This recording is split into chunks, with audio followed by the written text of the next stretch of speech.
같이 사도신경으로 신앙 고백하시겠습니다. 나는 전능하신 아버지 하나님 천지의 창조주를 믿습니다. 나는 그의 유일하신 아들 우리 주 예수 그리스도를 믿습니다. 그는 성령으로 잉태되어 동정녀 마리아에게서 나시고 본디오 빌라도에게 고난을 받아 십자가에 못 박혀 죽으시고 장사된 지 사흘 만에 죽은 자 가운데서 다시 살아나셨으며 하늘에 오르시어 전능하신 아버지 하나님 우편에 앉아 계시다가 거기로부터 살아있는 자와 죽은 자를 심판하러 오십니다. 나는 성령을 믿으며 거룩한 공교회와 성도의 교제와 죄를 용서받는 것과 몸의 부활과 영생을 믿습니다. 아멘. 찬송가 285장을 다 함께 부르시겠습니다.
성경 말씀은 고린도 후서 4장 1절에서 18절의 말씀입니다.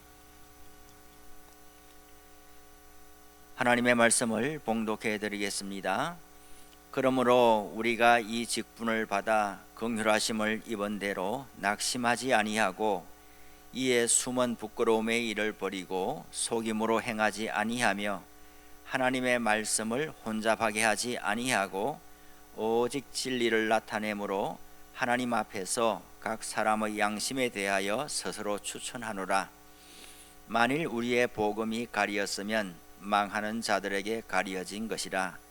그 중에 이 세상의 신이 믿지 아니하는 자들의 마음을 혼미하게 하여 그리스도의 영광의 복음의 광채가 비치지 못하게 함이니 그리스도는 하나님의 형상이니라. 우리는 우리를 전파하는 것이 아니라 오직 그리스도 예수의 주 되신 것과 또 예수를 위하여 우리가 너희의 종된 것을 전파함이라. 어두운 데에 빛이 비치라 말씀하셨던 그 하나님께서 예수 그리스도의 얼굴에 있는 하나님의 영광을 아는 빛을 우리 마음에 비추셨느니라. 우리가 이 보배를 질그릇에 가졌으니 이는 심히 큰 능력은 하나님께 있고 우리에게 있지 아니함을 알게 하려 함이라. 우리가 사방으로 우겨쌈을 당하여도 쌓이지 아니하며 답답한 일을 당하여도 낙심하지 아니하며 박해를 받아도 버림받지 아니하며 거꾸로 뜨림을 당하여도 망하지 아니하고 우리가 항상 예수의 죽음을 몸에 짊어짐은 예수의 생명이 또한 우리 몸에 나타나게 하려 함이라.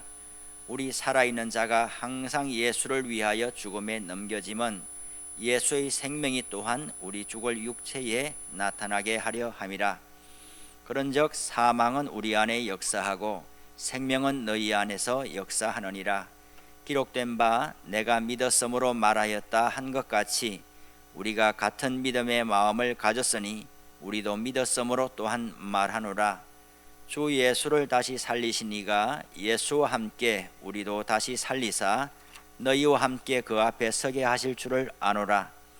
이는 모든 것이 너희를 위함이니 많은 사람의 감사로 말미암아 은혜가 더하여 넘쳐서 하나님께 영광을 돌리게 하려 함이라.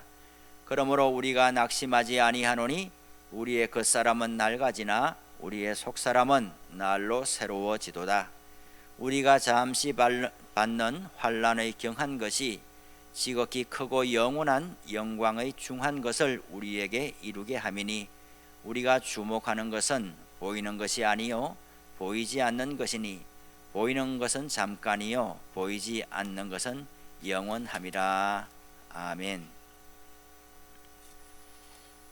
오늘 읽은 말씀에서는 사도 바울이 자신의 사역을 변호하는 그런 내용이 되겠습니다.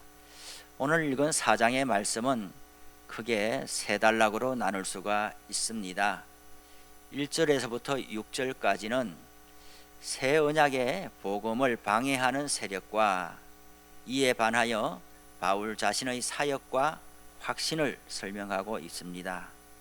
7절에서 15절에서는 사역에 수반되는 고난과 또 그 고난을 견디는 목적에 대해서 말씀하고 있고 16절에서 18절까지는 고난을 견디게 하는 미래의 소망에 관하여 말씀하고 있습니다. 1절에 보면 그러므로 우리가 이 직분을 받아 긍휼하심을 입은 대로 낙심하지 아니하고 라고 했습니다. 여기에서 이 직분이라고 할 때 이 직분은 무슨 직분을 말씀하겠습니까? 3장에 보면 새 언약의 직분, 새 언약의 일꾼이라는 것을 볼 수가 있습니다. 새 언약이라고 하면 옛 언약과 대조되는 개념이 되겠습니다. 새 언약, 예수님께서 유월절 어린 양으로 돌아가실 때에 피와 또 떡을 나누시면서 이것은 새 언약이다라고 말씀을 하셨습니다. 이제는 더 이상 구약의 제사, 짐승의 피가 아니라 하나님의 아들 예수 그리스도께서 십자가에서 흘리시는 보배로운 피로 말미암아 하나님과의 언약, 하나님의 백성이 되고 하나님의 자녀가 되는 그 언약이 성립된다는 것이고 예수님의 죽음으로 말미암아 만 백성들을 하나님의 권속으로 초대한다는 그런 의미가 있는 것이지요. 그것이 바로 새 언약이라고 하는 것입니다. 사도 바울은 옛 언약이 아니라 이 새 언약을 전파하는 사도의 직분을 받아서 오늘 고린도 교회에도 편지를 보내고 또 복음을 전하고 있는 것입니다. 그런데 이 복음을 전할 때에 1절에 보면 낙심하지 아니하고 이런 말이 있고요. 또 8절에 보면 낙심하지 아니하며 이렇게 되어 있고 16절에 보면 그러므로 우리가 낙심하지 아니하노니, 낙심하지 아니한다는 말이 3번 나오는데 8절에 있는 말씀은 1절과 16절과는 조금 다른 단어로 되어 있지만 그래도 우리 번역에는 낙심하지 아니하고라는 말로 그렇게 되어 있습니다. 낙심하지 아니한다. 새 언약의 직분을 받아서 복음을 증거하고 교회를 세우고 성도들을 하나님 앞에서 양육하고 장성한 분량에 이르도록 세워나갈 때에 어려운 일이 있다라는 것입니다. 그 어려운 일이 도대체 어떤 것이길래 낙심하게 되는 그런 상황에 사도가 놓이게 되는가 하는 것이고요. 또 사도 바울은 내가 낙심하지 않습니다 라고 하면서 결심을 다지고 있습니다. 그 2절에 보면 아니하고 아니하며 또 이렇게 아니한다, 계속 나는 그렇게 살지 않습니다. 내가 행하는 사도의 직분은 그러한 방법으로 하는 것이 아닙니다.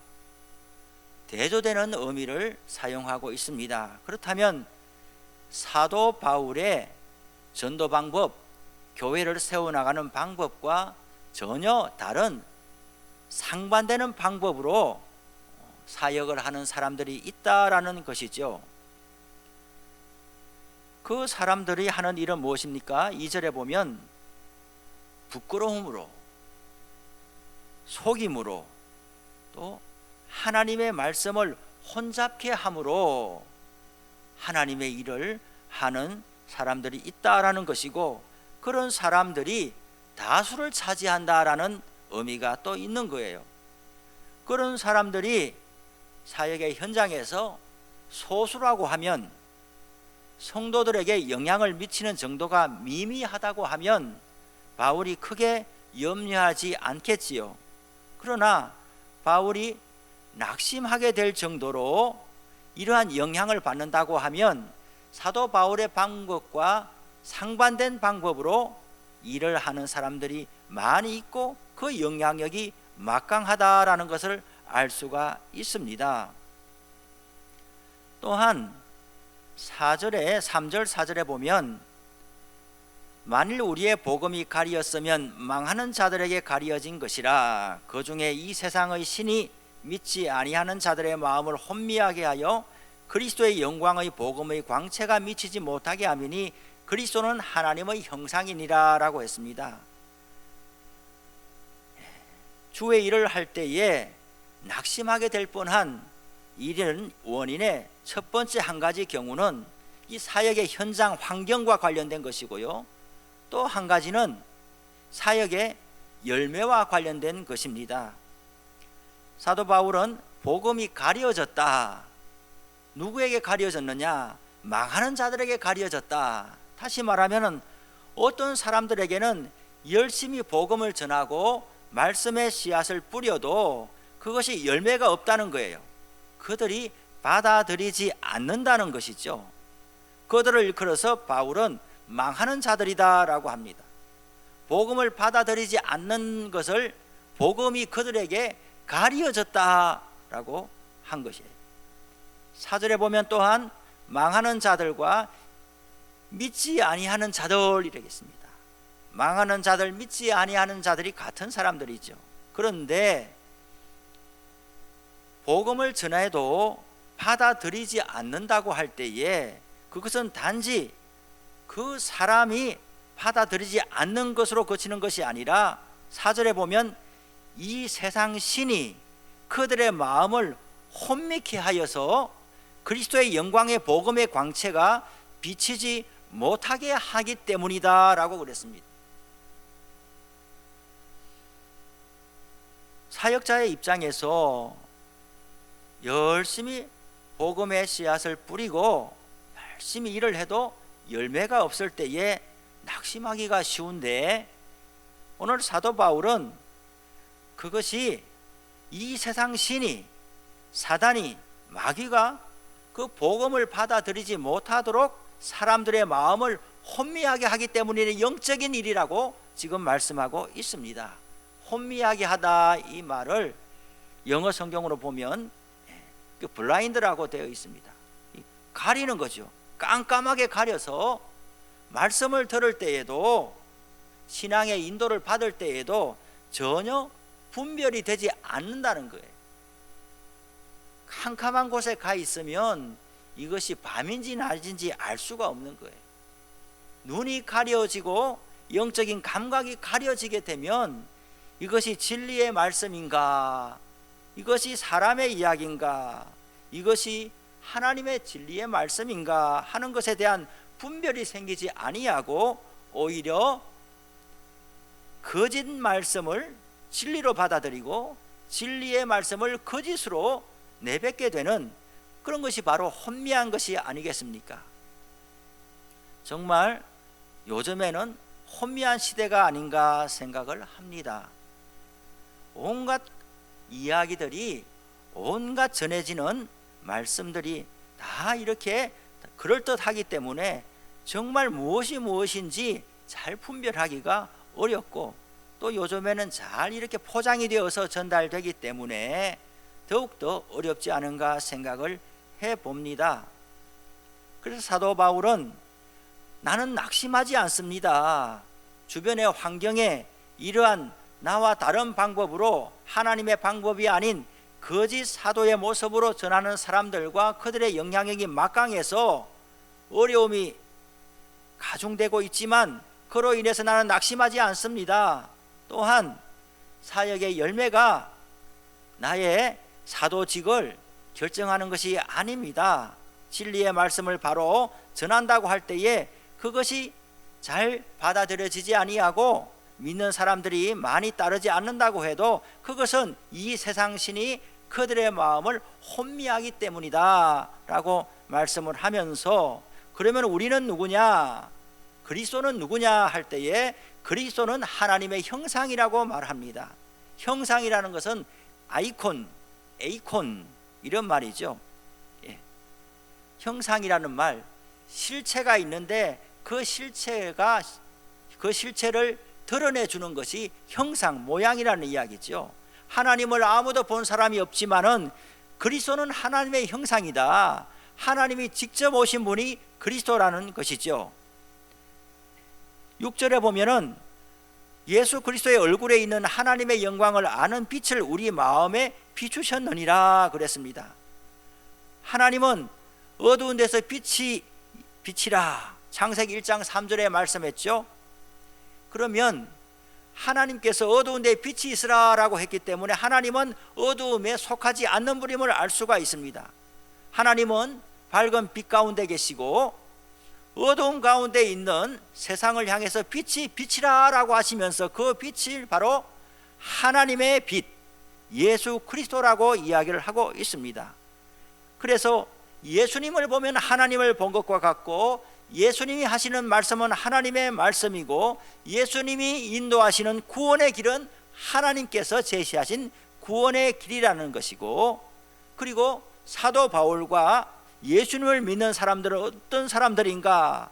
그 하나님께서 예수 그리스도의 얼굴에 있는 하나님의 영광을 아는 빛을 우리 마음 안에 비추어 주셨다라고 그랬습니다.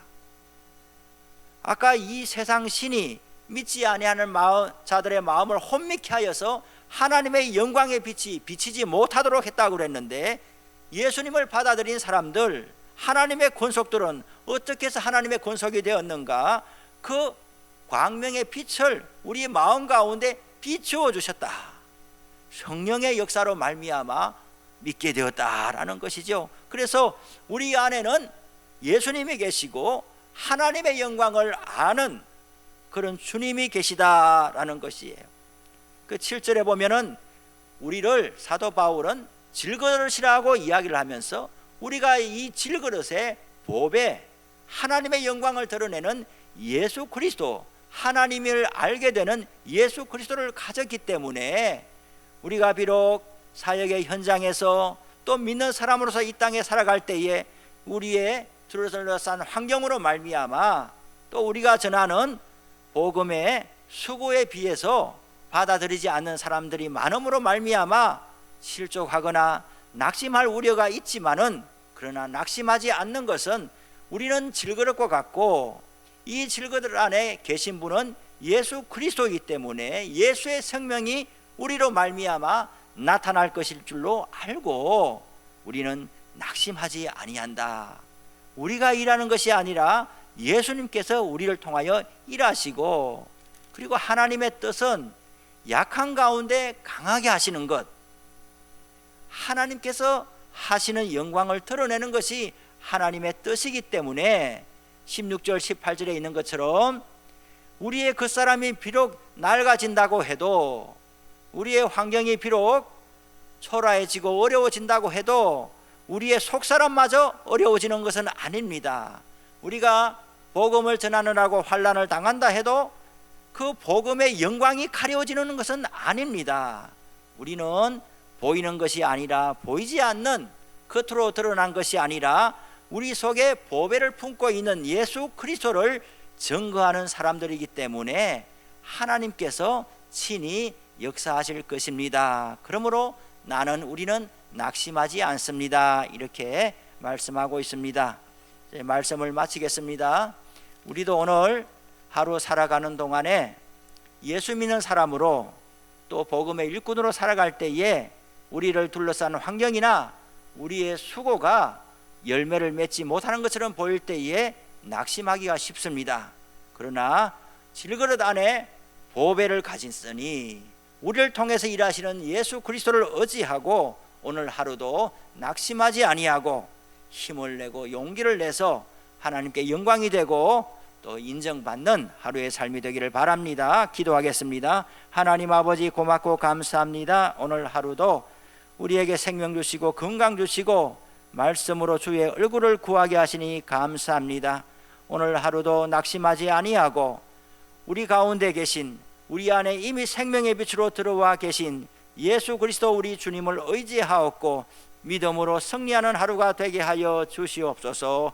예수님의 이름으로 기도드리옵나이다. 아멘. 하늘에 계신 우리 아버지, 아버지의 이름을 거룩하게 하시며 아버지의 나라가 오게 하시며 아버지의 뜻이 하늘에서와 같이 땅에서도 이루어지게 하소서. 오늘 우리에게 일용할 양식을 주시고 우리가 우리에게 잘못한 사람을 용서해 준 것 같이 우리 죄를 용서하여 주시고 우리를 시험에 빠지지 않게 하시고 악에서 구하소서. 나라와 권능과 영광이 영원히 아버지의 것입니다. 아멘. 각자 기도하시고 또 중보하시면서 하루를 시작하시기 바랍니다.